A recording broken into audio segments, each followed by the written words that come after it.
감사하며 기도드렸습니다. 아멘. 오늘 하나님의 말씀 창세기 45장입니다.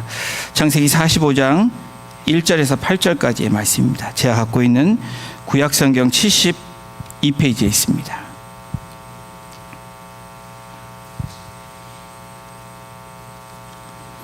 창세기 45장 1절에서 8절까지 한 절씩 교독으로 봉독하겠습니다. 다 찾으신 줄 알고, 요셉이 시종하는 자들 앞에서 그 정을 억제하지 못하여 소리질러 모든 사람을 자기에게서 물러가라 하고 그 형제들에게 자기를 알리니 그때 그와 함께한 다른 사람이 없었더라. 요셉이 큰 소리로 우니 애굽 사람에게 들리며 바로의 궁중에 들리더라. 요셉이 그 형들에게 이르되 나는 요셉이라. 내 아버지께서 아직 살아 계시니까. 형들이 그 앞에서 놀라서 대답하지 못하더라. 요셉이 형들에게 이르되 내게로 가까이 오소서. 그들이 가까이 가니 이르되 나는 당신들의 아우 요셉이니 당신들이 애굽에 판 자라. 당신들이 나를 이곳에 팔았다고 해서 근심하지 마소서. 한탄하지 마소서. 하나님이 생명을 구원하시려고 나를 당신들보다 먼저 보내셨나이다. 이 땅에 2년 동안 흉년이 들었으나 아직 5년은 밭갈이도 못하고 추수도 못할지라. 하나님이 큰 구원으로 당신들의 생명을 보존하고 당신들의 후손을 세상에 두시려고 나를 당신들보다 먼저 보내셨나니 그런즉 나를 이리로 보낸 이는 당신들이 아니요 하나님이시라. 하나님이 나를 바로에게 아버지로 삼으시고 그 온 집의 주로 삼으시며 애굽 온 땅의 통치자로 삼으셨나이다. 아멘. 기도의 사람 여섯 번째, 요셉의 기도로 하나님의 말씀 선포하겠습니다. 여러분, 길을 가다가 길바닥에 돌들이 있습니다.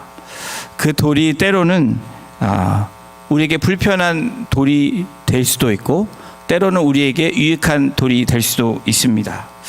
이 유익한 돌을 디딤돌이라고 하고 불편한 돌을 걸림돌이라고 얘기할 수 있습니다. 이 걸림돌과 디딤돌 다 같은 돌인데 이 돌의 차이점이 무엇일까? 같은 모양과 장소에 같은 돌임에도 걸려서 넘어지는 것은 걸림돌이 될 것이고 또 우리가 딛고 일어서서 이득이 되고 이익이 되면 디딤돌이 될 것입니다.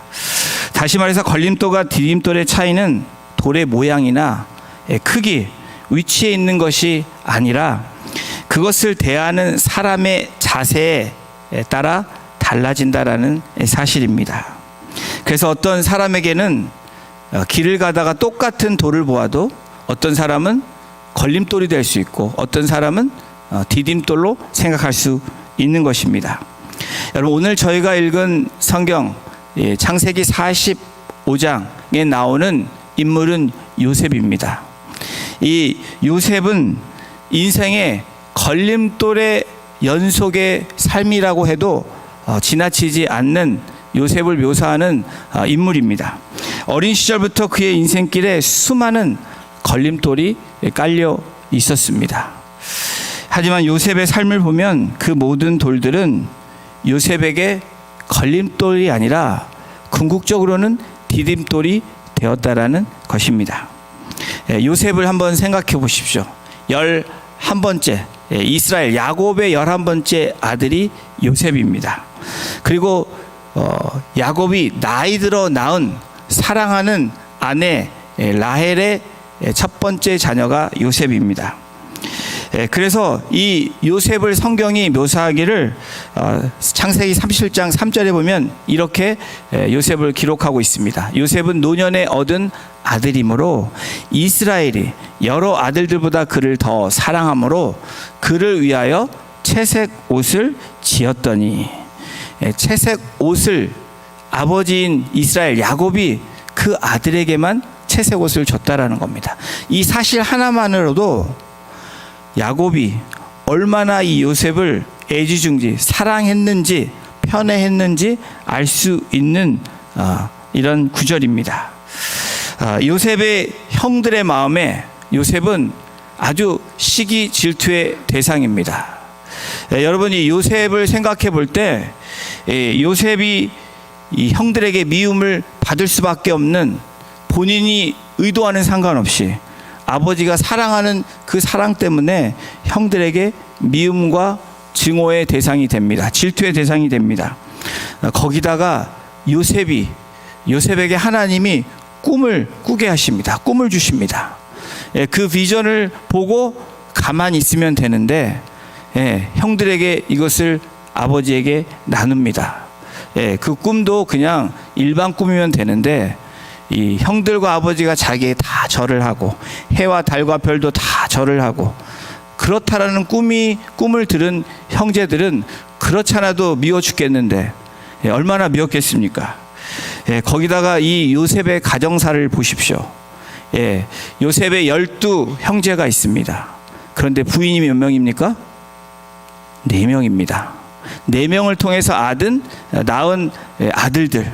여러분, 우리 일일 드라마, 아침 드라마를 뭐라고 얘기하죠? 막장 드라마라고 얘기합니다. 이 요셉의 가정사를 보면 이 같은 막장 드라마가 없습니다. 그렇죠? 첫째 부인, 얻고 싶지 않았는데 얻은 레아를 통해서 5명의 아들을 하나님이 주십니다. 그랬더니 라헬이 시기 질투가 해서 자기 종을 통해서 비라를 통해서 2명의 아들을 갖습니다. 그리고 다시 레아는 이 야곱에게 자기 또 몸종을 통해서 2 아들을 낳습니다. 그러다가 마지막에 하나님께서 은혜를 주셔서 라헬에게 요셉과 이 베냐민이라는 2 아들을 줍니다. 여러분, 이 요셉의 삶, 자기와는 의도하지 않았지만 형제들이 요셉을 바라보는 그 상태는, 그 상황은 성경이 이렇게 기록하고 있는데 창세기 37장 5절을 함께 보십니다. 요셉이 꿈을 꾸고 자기 형들에게 말하매 그들이 그를 더욱 미워하였더라. 그리고 8절에도 보면 이렇게 기록됩니다. 37장 8절입니다. 그의 꿈과 그의 말로 말미암아 그를 더욱 미워하더니, 미움이 계속해서 증폭되는, 그래서 이 요셉의 삶은 아주 피곤한 삶이 시작된 것입니다.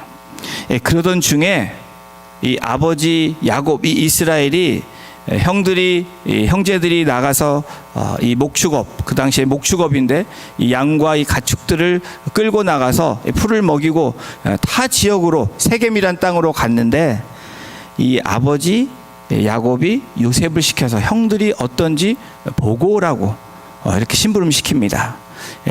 말을 잘 들은 요셉이 형들이 있는 세겜으로 갑니다.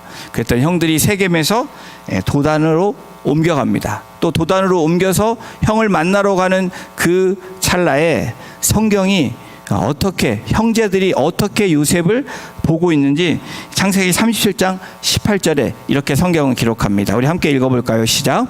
요셉이 그들에게 가까이 오기 전에 그들이 요셉을 멀리서 보고 죽이기를 꾀하여. 화난 거에서 이제는 죽이기를 꾀했다고, 죽이기로 이제 작정했다라는 겁니다. 그들의 생각해낸 것은 요셉을 죽여서 이 구덩이에 던져 넣는 것입니다. 그리고 옷은 피를 묻혀가지고 아버지에 가서 짐승에게 찢겼다라고 얘기할 그런 상황을 만든 것입니다.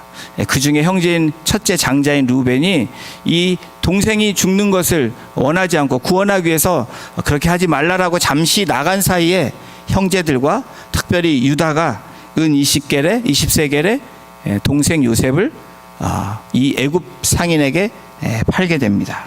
그래서 애굽 땅으로 노예로 팔려간 요셉이 친위 대장 보디발의 종으로, 노예로 거기서 일을 시작하게 됩니다. 이 요셉은 성실하게 할 일을 잘한 사람입니다. 그래서 이 보디발 장군에게 눈에 들어서 모든 것들을 다 맡기는 그런 중책을 갖게 됩니다. 그런데 또 어떤 상황이 옵니까? 요셉은 일을 잘하고 주인의 명령에 잘 따랐는데 그 부인이 유혹하는데 그것을 유혹을 뿌리쳤다는 그 이유로 감옥에 갇히게 됩니다. 그러한 노예 생활, 그리고 이 감옥 생활을 통해서, 그런데 하나님은 요셉을 어떻게 보고 계시냐면 창세기 39장 3절에 보면 하나님께서 이렇게 보십니다. 우리 함께 읽겠습니다. 그의 주인이 여호와께서 그와 함께 하심을 보며 또 여호와께서 그의 범사에 형통하게 하심을 보았더라. 여러분, 요셉은 노예였지만 노예의 삶을 살지 않았습니다. 죄수였지만 죄수의 삶을 살지 않았던 사람이 요셉입니다. 요셉은 교만하지도 비굴하지도 않게 살았습니다. 오히려 요셉은 담담함과 담대함으로 살았던 그 모습이 요셉의 삶의 모습입니다. 오늘 이 요셉의 기도, 요셉의 삶을 통해서 요셉이 이렇게 당당하게 종이었지만, 노예였지만, 팔려갔지만, 그리고 감옥에 갇혔지만, 그리고 비방받고 그렇게 억울함을 당했지만 당당하게 또 담대하게 그렇게 살았던 이유가 무엇일까? 오늘 본문을 통해서 우리 함께 그 말씀을 나눠보길 원합니다. 이 요셉의 기도, 요셉의 삶은 무엇일까? 요셉의 첫 번째 기도는 어떤 기도였냐면 감정을 절제하는 기도였다라는 겁니다. 우리 창세기 45장 1절을 보십니다. 요셉이 시종하는 자들 앞에서 그 정을 억제하지 못하여 소리질러 모든 사람을 자기에게서 물러가게 하고, 여러분이 1절만 보면 시종하는 자들에서 그 정을 억제하지 못했다, 그 감정을 억제하지 못했다. 그런데 이 첫 번째 타이틀이 뭐냐면 감정을 절제하는 사람이었다, 기도하는 사람이었다. 좀 매치가 안 되는 것 같습니다. 그런데 이 45장은 요셉이 얼마나 이 감정을 참아서, 이것은 화가 나서 폭발하고 분노해서 폭발한 감정이 아니라 마지막 하나님께 나아가는 이 감사의 이 고백이고 감사의 기도고 감사의 감정이 나온 것입니다. 요셉은 지금까지 마음속에 일어나는 벅찬 감정을 감추기 위해서, 여러분 창세기 42장과 43장에 요셉이 자기의 감정을 누르고 또 셀프 컨트롤하는 그런 장면들이 창세기 42장과 43장에 나옵니다. 형제들의 진심을 보기 위해서, 또 형제들이 회개하는 그 모습을 보기 위해서 감정을 절제하며 기도하는 삶을 살았던 요셉을 우리는 성경에서 만나볼 수 있습니다.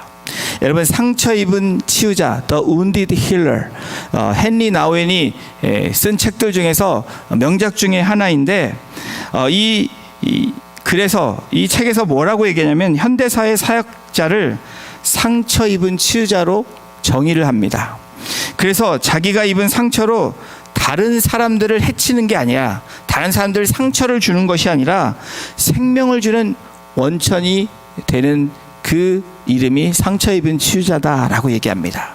그 상처 입은 치유자의 대표적인 분을 예수 그리스도로, 시기와 질투와 그리고 핍박과 환난과 모든 조롱과 이런 상황에서 상처 입으셨지만 상처 입은 치유자로 영혼을 살리는 그 십자가의 사건을 완성하신 분, 바로 오늘날에 사역하는 사역자들이 우운디드 힐러가 돼야 된다라고 이야기하고 있습니다. 상처 입은 치유자의 한 사람, 아니 상처를 입은 한 사람이 바로 요셉입니다. 그러나 요셉은 그 상처에서 머물러 있었던 것이 아니라 치유됨으로 상처 입은 치유자로 나왔던 사람이 요셉입니다. 그래서 요셉은 자기의 감정을 잘 절제할 수 있고 그 삶을 살고 기도할 수 있었던 사람이었습니다. 여러분, 이 요셉을 보면 자신의 감정을 잘 셀프 컨트롤했다, 절제했다. 이 의미는 무엇이냐면 자신의 감정을 사람에게 쏟은 것이 아니라 하나님께 토로했던, 하나님께 기도했던, 고백했던 사람이라는 것을 증명하는 것입니다. 사실 형제들에 의해서 노예로 팔려간 사실을 생각하면 엄청난 이 트라우마가 있습니다. 엄청난 상처가 있을 수 있습니다. 미움을 받아 타국으로 끌려간 17세의 나이가 된 요셉, 여러분 요즘에 티네이저들 보십시오. 감당이 잘 안 됩니다. 그렇죠? 그런데 상처를 입었다고, 그냥 상처가 아니라 형제들이, 나의 형제들이 나를 팔아서 타국으로 보낸 것입니다. 여러분, 이민을 와도 17세 이민을 하면 랭귀지든 문화든 여러 가지가 힘듭니다. 그런데 혼자, 그것도 노예로 팔려온 요셉을 한번 상상해 보십시오. 근데 여러분, 요셉의 삶은 그 상처에서 머물고 좌절에서 머물고 그냥 그 삶에서 머물러 있었던 것이 아니라 상처 입은 자였지만 여러분 어떻게 나옵니까? 눈물로 기도하는, 자기의 감정을 절제하며 하나님께 나아갔던 위대한 하나님의 사람으로 변화되었다라는 겁니다. 여러분 어떠십니까? 여러분 감정이 잘 조절이 되십니까? 이 감정 조절이 안 돼서 사고를 치는 일들을 우리가 종종 봅니다. 우리 주변에도 그런 일들이 있습니다. 저도 여러분들도 감정이 잘 절제가 안 돼서 여러분 이 분노하고 화를 내서 어려운 일들을 경험할 때가 있습니다. 저도 가끔씩 그렇습니다. 이 한계가 차면 누구에게 이 감정이 폭발하냐면 가장 가까운 사람들에게 폭발합니다. 그런데 그 감정이 폭발함으로 상처를 받냐 안 받냐? 받게 돼 있다라는 거예요. 여러분 우리의 감정이 조절되지 않으면, 또 영적으로 감정적으로 조절되지 않는 기도가 나오면 여러분 하나님이 기뻐하시는 기도가 안 된다라는 것이고, 또 우리의 감정이 폭발되면 어떻게 됩니까? 은혜로운 삶으로 살아갈 수 없는 것을 우리는 경험하고 있습니다. 1절에 여러분 오늘 45장 1절에 보면 드디어 형제들과 대면하며 만나는 장면이 나옵니다. 극적인 이 드라마틱한 이 드라마가 지금 펼쳐지고 있는 상황입니다. 지금까지 요셉의 삶을 돌아볼 때 여러분 너무나 많은 큰 상처이지만 여러분 지금 45장 1절은 이 상처 때문에 괴로워하는 요셉이 아닙니다. 이미 절제된 삶과 기도를 통해서 요셉은 형제들을 대면하고 있는 것입니다. 이 기도의 삶에는 감정을 절제하는 기도가 믿음의 기도로 바뀌었고, 하나님이 주신 꿈과 그 말씀이 이 요셉을 이끌고 간 견고한 하나님의 사람으로 만들었다라는 겁니다.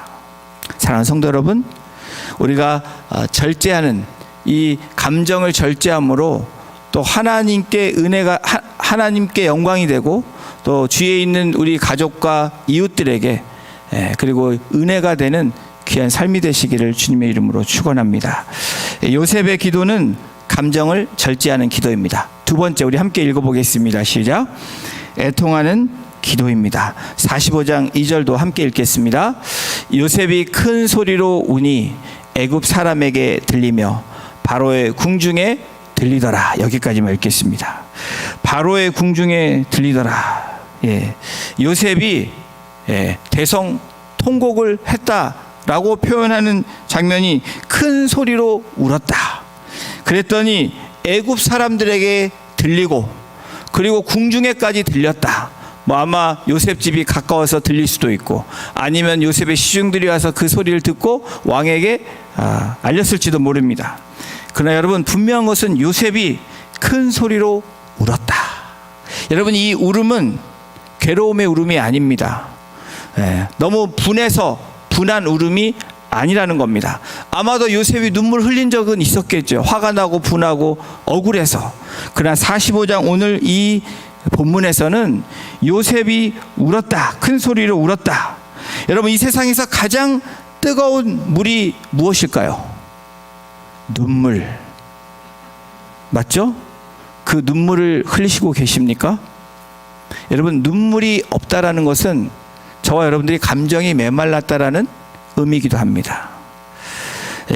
그 눈물이 없다라는 것은 여러분 무슨 의미냐면 간절함이 없다라는 의미이기도 하고 뜻이기도 합니다. 더 나아가서 눈물이 없는 사람들, 그런 우리라면 긍휼함이 없는 사람들입니다. 눈물이 없다는 것은 애통의 순간에 눈물이 사라진다라는 거예요. 마음이 강팍해져서 내 감정이 메말라 버리는 것을 의미합니다. 그런데 오늘 요셉을 보면 애통해하는 사람이었다라는 거예요. 애통하는 기도를 했다라는 사람입니다. 여러분 반대로 세상에서 가장 뜨거운 물, 눈물을 흘릴 수 있는 사람이라면 간절함이 있고 긍휼함이 있고 하나님의 은혜가 있는 사람입니다. 비록 지금의 현실이, 지금의 문제가 우리를 억누르고 힘들게 하고 우리를 잡고 우리를 괴롭힌다 할지라도, 여러분, 애통해 하는 기도할 수 있는 사람이 있다면, 애통함으로 눈물을 흘릴 수 있는 우리의 간절함과 우리의 절실함이 있다면, 여러분, 하늘로부터 부어지는 그 은혜가 바로 저와 여러분들에게 부어질 줄로 믿습니다. 만주 연길현에 독실한 신앙인이었던 함주익 장로라는 분이 계셨습니다. 이분은 다른 사람들의 소를 맡아서 키우셨던 그런 사람입니다. 그런데 이제 이 공산당들이 몰려오니까 이 소들을 주인에게 돌려줘야겠다는 생각이 듭니다. 불안한 마음에. 그래서 소들을 몰고 길을 가고 있는 중에 불행하게도 이 공산당들을 만나게 됩니다. 그 공산당을 만난 이 함 장로님이 스파이로 몰리게 되고, 이 공산당들은 스파이니까 바로 총살을 시켜야 된다 하고 이 함 장로님을 끌고 산으로, 깊은 산으로 들어갔습니다. 이제 다 이렇게 둘러서서 총을 겨누려고 하는 그 순간에 이 함 장로님이 이제는 살 수 없는, 이제는 도저히 나는 죽었다라는 생각하에 그래도 내가 마지막으로 기도를 해야 되겠다라는 마음으로 이 공산당들에게 이야기를 했다고 합니다. 10분만 시간을 달라.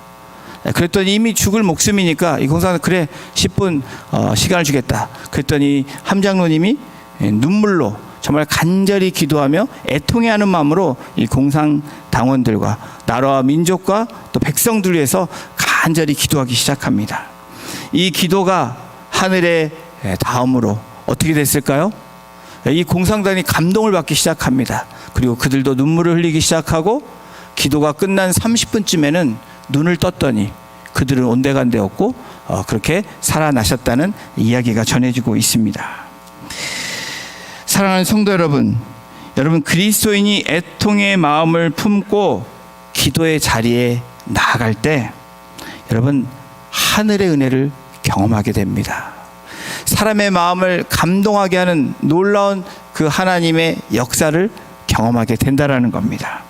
하나님을 향한 믿음의 눈이 열리게 될 뿐 아니라 우리의 마음이 뜨거워져서, 여러분, 그 애통하는 기도, 애통하는 마음으로 영혼들을 바라보고 우리가 한 단계 더 업그레이드되고 성장하는 그런 놀라운 은혜를 경험하게 된다라는 겁니다.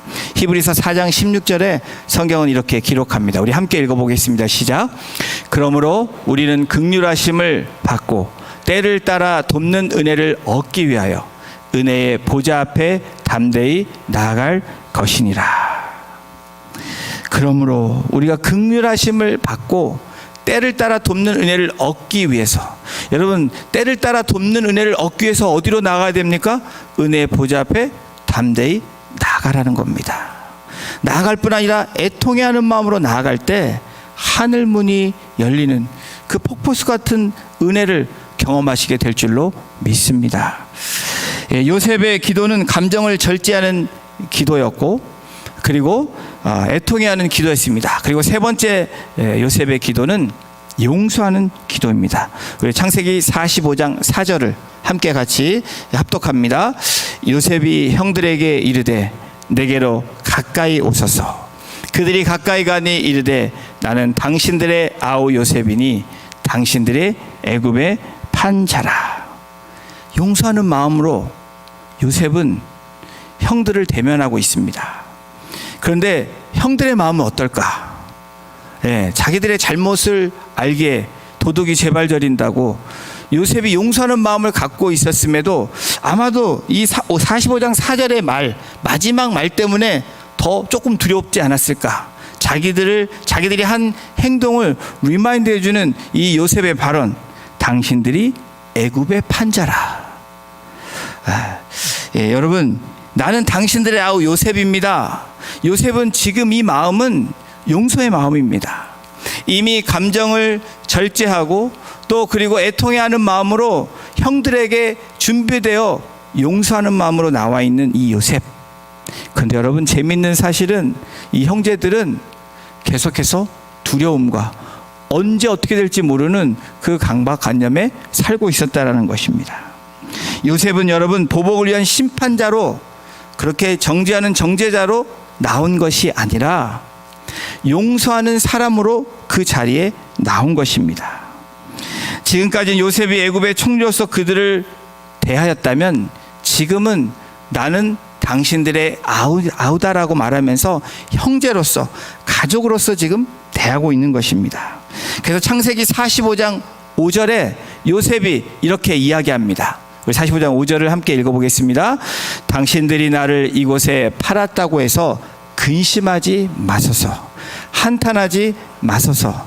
하나님이 생명을 구원하사 하려고 나를 당신들보다 먼저 보내셨나이다. 하나님이 생명을 구원하시려고 나를 형들보다 먼저 보냈다라고, 그래서 근심하지 말고 한탄하지 말라라고 위로해주고 있습니다. 여러분, 요셉의 인생을 짚어보면 원망할 수 있는 인생입니다. 용서할 수 없는 그러한 인생으로 살아갈 수 있었습니다. 그런데 여러분, 형들한테 팔려갔을 때도 성경의 어느 곳에서도 요셉이 형들을 원망했다라는 말이 없습니다. 성실하게 요셉이 보디발의 그 집에서 맡은 책임과 의무를 다했음에도 여러분 어떻게 됩니까? 감옥에 갇히게 되고 억울함을 당하게 되지만 원망했다라는 말이 없습니다. 분노했다라는 말이 없습니다. 자, 이러한 요셉은 용서하는 마음으로 살았던 인물입니다. 용서하는 마음으로 준비하며 나왔던 사람입니다. 그러나 요셉은 그의 형들을 끝까지 용서하고 끝까지 그런 마음으로 대했지만 형들이 그렇지 않았다라는 게 창세기 50장에 나오면, 50장의 성경을 보면 형들이 얼마나 불안하게 살았는지 알 수 있습니다. 창세기 50장 18절 제가 보겠습니다. 그의 형들이 또 친히 와서 요셉의 앞에 엎드려 이르되 우리는 당신의 종들이니이다. 이미 용서를 했는데도 계속 종으로 살고 있는 이 형제들의 모습이 있습니다.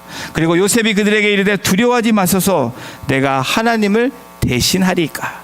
여전히 요셉은 45장에도 그렇고 마지막 장에 오면서도 요셉은 형들에게 두려워하지 말라라고, 내가 하나님이 아니기 때문에 나는 판단하는 사람이 아니라고 이야기합니다.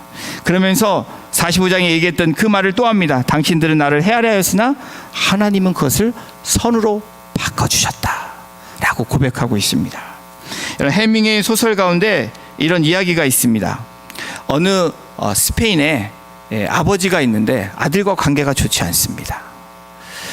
그러던 중에 아버지가 마음에 찔림이 되고 아들을 더 품어주고 아껴주고 사랑했어야 되는데 그렇지 못해서 떠나간 아들을 생각하며 마음을 먹고 신문에 광고를 냈습니다. 어떻게 광고를 냈냐면 파코, 그 아들의 이름이에요. 파코. 화요일 정오에 몬타나 호텔에서 만나자. 나는 너를 다 용서했다. 이게 광고 문헌입니다. 그래서 이 광고를 낸 후에 이 몬타나 호텔에서 이 아버지가 아들을 만나기 위해서 나갑니다. 그런데 어떤 일이 일어났냐면 이 호텔 안에 엄청난 파코라는 800명의 사람들이 다 몰려왔다라는 겁니다. 여러분, 이게 무엇을 의미합니까? 이 예와 이 이야기를 통해서 알 수 있는 사실은 사람들은 용서받기를 원한다라는 겁니다. 많은 사람들이 용서를 기다리고 있다라는 겁니다. 늘 불안해 있는 사람에게 용서의 손을 내밀고 용서의 기도로 시작하고 우리가 그것을 함께 마주할 때 여러분, 놀라운 그 하나님의 은혜가, 요셉을 보십시오. 요셉은 자유로우며 늘 은혜 가운데 살아갔다라는 겁니다. 바로 용서하는 사람이 여러분 어떻게 됩니까? 더 은혜 가운데 살 수 있다라는 겁니다. 물론 용서받은 자도 자유해지면 여러분 은혜 가운데 살아갈 수 있습니다. 그런데 용서받지 못한 사람들의 삶은 그렇지 않다라는 겁니다. 여러분, 하나님의 사랑에 대한 90%는 순종이라고 얘기합니다. 근데 사람들에게 사람에 대한 사랑의 90%는 용서라고 얘기합니다. 그만치 용서가 잘 하지도 않는 것이며 많은 사람들이 또한 용서를 바란다라는 겁니다. 여러분, 요셉을 한번 보십시오. 요셉의 인생은 용서하는 인생이었습니다. 요셉의 그의 삶을 관통하는 키워드를 단어를 하나 설정한다면 요셉은 용서했던 사람입니다. 용서하였고 용서하고 용서할 사람이라는 겁니다. 요셉의 기도, 여러분, 요셉의 기도는 감정을 절제하는 기도였고, 그리고 애통해야 하는 기도였고, 용서하는 기도였습니다. 그리고 네 번째 요셉의 기도, 우리 함께 같이 읽어보겠습니다. 시작. 신실하신 하나님을 찬양하는 기도입니다. 우리 45장 7절을 함께 읽겠습니다. 하나님이 큰 구원으로 당신들의 생명을 보존하고 당신들의 후손을 세상에 두시려고 나를 당신들보다 먼저 보내셨나니. 요셉의 파란만장한 삶. 그러나 요셉이 지금 이렇게 하나님의 은혜 가운데 그렇게 나올 수 있었던 가장 중요한 일이 무엇일까? 바로 우리가 말씀드린 믿음이라고 얘기할 수도 있습니다. 그리고 순종이라고도 얘기할 수 있습니다. 그런데 이것을 통틀어서 우리는 하나님을 트러스트했다. 신실하신 하나님, 성실하신 하나님, 그 신실하신 하나님을 찬양하며 기도한 삶이 요셉의 삶이었다라는 겁니다. 하나님이 큰 구원으로 당신들의 생명을 보존하고 당신들의 후손을 세상에 두시려고 나를 당신들보다 먼저 보내셨다. 여러분, 이것이 쉽습니까? 내 고생한 게 이만큼인데, 내가 얼마나 고생했는데 라고 우리들은 본전 생각을 합니다. 억울해합니다. 그러나 요셉은, 오늘 하나님께서 요셉을 통해서 요셉의 기도를 하기를 원하는 하나님의 말씀은 무엇입니까? 나를 믿으라는 겁니다. 나는 너에게 늘 신실했고, 나는 너에게 늘 너와 동행했고, 너에게 은혜를 줬고, 너에게 축복하는 자라는 것을 믿으라고 이야기하고 있는 것입니다. 바로 요셉이 그것을 고백하고 찬양하고 있습니다. 윌리엄 윌버포스라는 영국의 대영 제국의 정치인이 한 명 있습니다. 정치인이라기보다는 어떤 중요한 일들을 하는 사람입니다. 근데 이 사람이 외모적으로 디세이블합니다. 몸이 구워서 비틀어져서 정상적으로 서 있지 못하는 사람입니다. 그런데 오늘 하나님이 이 윌리엄에게 하나님의 음성을 들려주십니다. 그 음성이 뭐냐면, 나는 내가 대영 제국의 모든 노예들을 풀어줄 것을 원한다. 아주 클리어한 하나님의 음성을 듣습니다. 그런데 이 윌리엄이 고민하기 시작합니다. 자기의 몸이, 그리고 자기의 외모와 자기의 지금 상황이 이런 일을 할 수 없는 그런 상황이고, 그러한 체력이고 외모라는 것을 자기는 인지합니다. 그런데 하나님이 주신 그 음성, 그 신실하신 하나님을 믿었기에 이 윌리엄은 기도하며 나가기 시작합니다. 신실하신 하나님, 나에게 들려주신 하나님의 음성, 그 말씀을 붙잡고 하나님 말씀하신 대로 조금씩 그 일들을 진행하며 나아갑니다. 그 당시에 이 영국의 정치가 노예를 풀어주려고 하는 그 정치가 아니었습니다. 노예를 계속 소유하고 싶은 그 당시에, 그러나 하나님의 말씀에 순종하며 말씀을 의지하며 하나님 말씀대로, 명령대로 그렇게 전하기 시작합니다. 안타깝게도 능력 안에서 모든 것을 할 수 있다라고 고백하며 그 불가능을 가능케 하시는 하나님을 신뢰하며 나아갔는데, 그 노예 제도가 폐지하는 것을 보지 못합니다. 그런데 놀라운 일들이 이뤄집니다. 그가 눈을 감고 장례식이 거행되던 그날, 그의 육신은 웨스트민스터 사원에 묻어지게 되는데, 그날 영국에 의해는 영국의 깃발 아래 사는 모든 노예들이 자유를 준다는 법이 통과된 날이 된 것입니다. 하나님은 신실하십니다. 약속을 이루시는 분이십니다. 여러분에게 주신 약속의 말씀, 우리에게 주신 그 약속의 말씀이, 그 음성이 우리가 그것을 신뢰하고 하나님을 의지하고 나가면 불가능이 가능케 되는 놀라운 은혜를 경험하게 될 것입니다.